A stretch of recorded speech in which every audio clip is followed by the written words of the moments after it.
Hey, what's up guys? Hopefully everybody is doing very well. Today we're going to have a detailed look at the guitar solo in Dead Flowers by the Rolling Stones. This guitar solo is among my personal favorites and it's played by Mick Taylor. Mick Taylor was in the Rolling Stones from 1969 up until 1974 and always had a crazy obsession by the Rolling Stones and especially this particular era. Dead Flowers is a beautiful little country song and is to be found on the Sticky Fingers album, which features many more Stones classics like Brown Sugar, Sway, Wild Horses and Can't You Hear Me Knocking and all of the other songs, so make sure to check that out. The reason that I like Dead Flowers and the guitar solo so much is because it's short, it's pretty simple, there's a beautiful sound and feel and it really tells a story. Okay, it's now time to play the guitar solo ourselves. First I'm going to play it for you and I'll put the camera more closely to the neck of the guitar so you can see what's going on position wise. Then we will do a more detailed breakdown of all the separate lines and licks involved and we will also analyze the notes in a harmonic context where I think this is useful. This is to help you understand how the notes work against the chords and to help you implement, steal the ideas for your own improvisational purposes.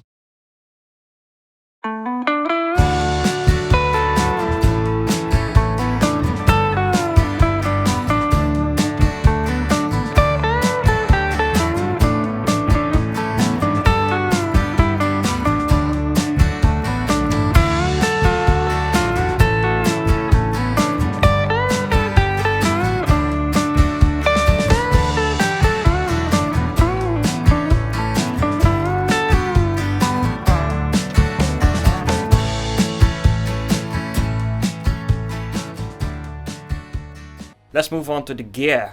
Now Mick Taylor during the Rolling Stones era is mostly seen playing on Gibson Les Paul and Gibson SG, sometimes E35 but very rarely on a Fender type of guitar. My guess is that on Dead Flowers he uses a Gibson guitar as well and his pickups are set in the middle position. However, and this is important, his pickups are wired out of phase to give you that weird quacky kind of tone. Peter Green and Albert King also use this tone a lot. The guitar I'm using is a 1973 Gibson Les Paul Deluxe. It has been converted to a Gibson Les Paul standard specifications by installing a set of Gibson T-tops. My pickups are not wired out of phase, I'm not going to wire it up now, but I will include a diagram up here so you can try to wire it up yourself or wire it up through a switch so you can always go back to your stock sound. Amp wise, the Stones always played on big Ampere amps with treble boosters during that era. I think in the studio they use smaller combos, so I'm plugged straight into my Princeton Reverb with a very simple recording setup. Let's get to it. Okay, it's now time to do the solo breakdown. This is my first solo breakdown video, so bear with me, I might have to upgrade some chops. I will include a link in the description below to the transcription we make, and it will also include some guitar positioning, so don't worry if you don't read notes.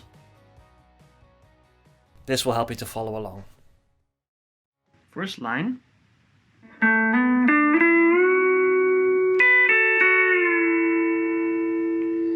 We start with the up bar playing over a D chord. And it starts with a fifth, a sixth, a tonic note, the major second. We take the major second up to the major third, take our sixth and our fifth, creating a D6 sound, and we bend it back. And here we are now on the second bar, the A chord, which is now the fifth, and the tonic, creating a power chord together.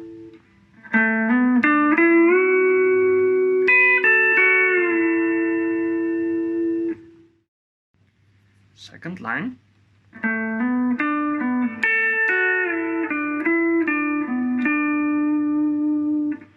We are still on our A chord and we play our tonic, our major second. This D here is now a sus. This is now our major second, and then the progression goes into a G chord, And we start with this note, which is now going to be a 9, adding the 9 to our G triad. Then we pre-bend this E up until our F sharp, which is going to be a major 7th for a brief moment.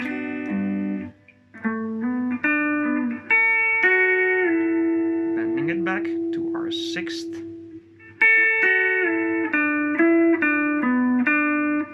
So it's going to be 9, 7, 6, 5, 6, 5, 3.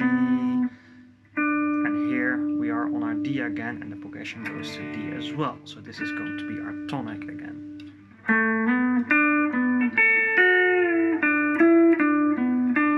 Make sure to take the time with this bending back note, because it's cool to make the sound pull downwards a little bit longer. It's nice.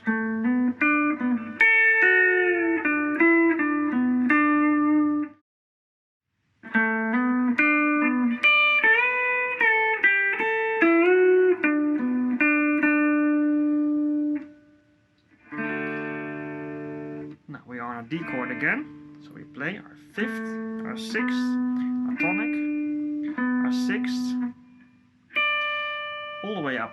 All the way up, all the way up, Yeah. all the way up. All the way up to our D tonic here.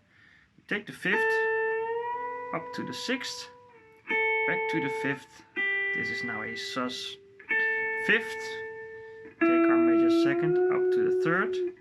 And this is now going to be on the A chord, a sus, major 2nd and a sus again. Now I don't think Mick Taylor thinks of these susses now over this A chord. I think he just thinks over a D major pentatonic scale. I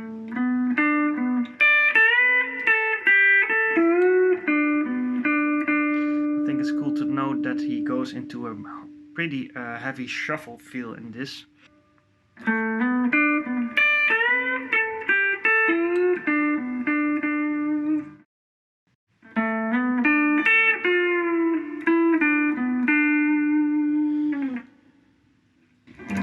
Now the progression goes to G, and we play this A note again, which is going to be again a G at 9 chord.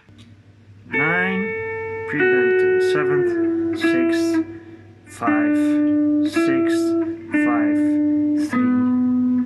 And when we play this D, we are at D in our progression again, so at a tonic.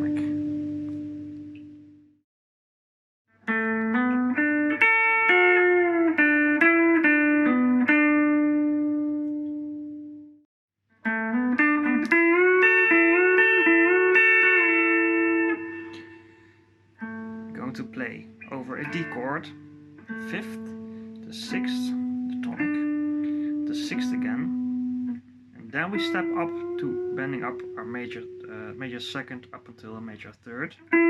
Do a couple of repetitive bends. And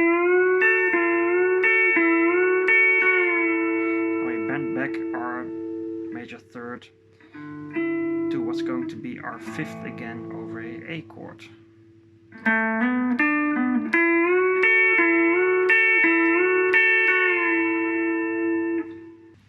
Over this A chord we are going to repeat our upline again. So now we play our tonic, major 2nd, sus, major 2nd again. So now we're going to play over a G chord, this line. Which is a pretty funny little line. Over this G, this is going to be a 5, a 5th. Then we play our major 2nd, take it up to the 3rd, back to the 2nd. So these are like major 3rd and add 9 sounds for us. This is now over G a tonic, major 2nd, bend our E to F sharp, which is going to be a 6th and major 7th.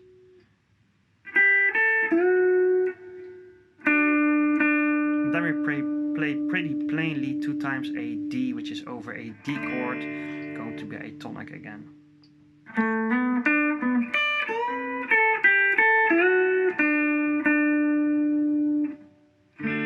So we are on a D chord, this is the line.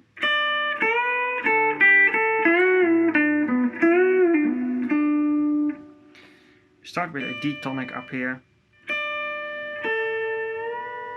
bend from the 5th to the 6th, back to the 5th, to the sus, take our major 2nd up to the 3rd, and bend it back, tonic,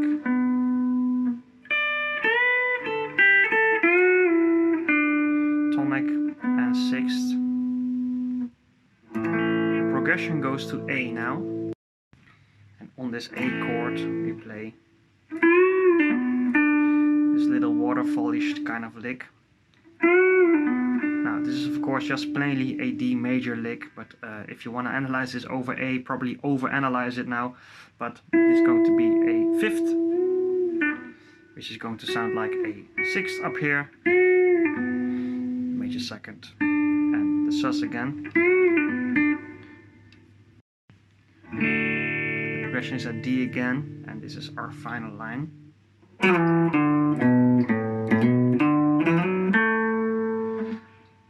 So we have our major 3rd up here, slide back, major 3rd to the major 2nd, the tonic, the 6th and the 5th.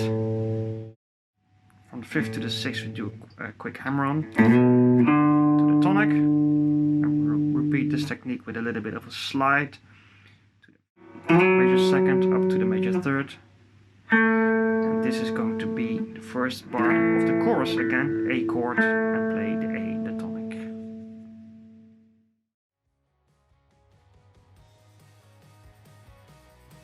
Thank you very much for watching. Please feel free to leave a comment here below. Let me know your favorite Stones guitar solo, and if you have another guitar solo in mind you want to see a detailed breakdown of like this, let me know. Up until then, please take care, behave, and we'll see each other soon.